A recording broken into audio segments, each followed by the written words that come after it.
Most brands obsess over ROAS during Black Friday, but ROAS isn't the most important metric, and I'll show you why using real campaigns we ran for one of the biggest beauty brands in the Netherlands. I'm Zina, Senior Account Manager at Adon. Let's get started. So first I want to show you the comparison between the month of November, in which we ran the Black Friday campaigns, and the previous month, which was October 2025. As you can see, we scaled quite a bit. We also managed to decrease the cost per conversion with almost €2, and we grew the total ROAS from 6.8 to 10.4. Now the conversions of course also went up, but I can also show you the conversion rate, which went up with 4.6. Now let's take a closer look. We had previously built customer match lists. So as you can see here, this is our customer list, all purchasers. We were updating this on a weekly basis. And we also had this Black Friday signups list from a pre-sale that we ran shortly before.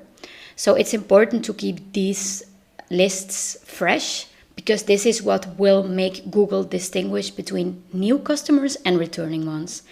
And that's of course very important if we want our new customers metric to be reliable. So for brands, one of the most important metrics is actually not the ROAS, but the new customers and how much it costs to acquire those customers. So I will now show you these metrics. So if we look at the previous month, the month of October, we can see here the amount of new customers that we got and the customer acquisition costs.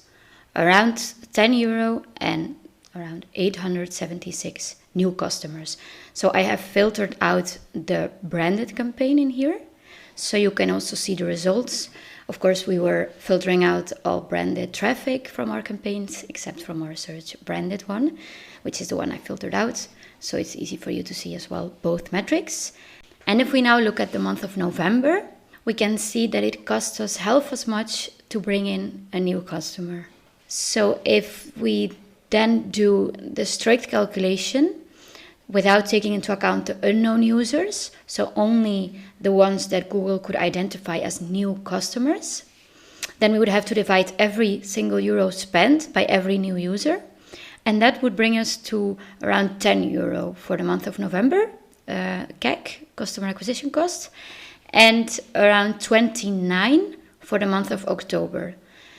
So if we take into account that number, so €10 in the month of November to acquire a new customer, that would mean that it was 3 times cheaper than the month before. And if we also check the average order value, let me search for it, here it is. It's around €45. So taking into account the €10 it costs us to acquire a customer, if they spend €45 on their first order, that first purchase returns more than 4 times what we paid to get them. And we're not even taking the lifetime value into account here.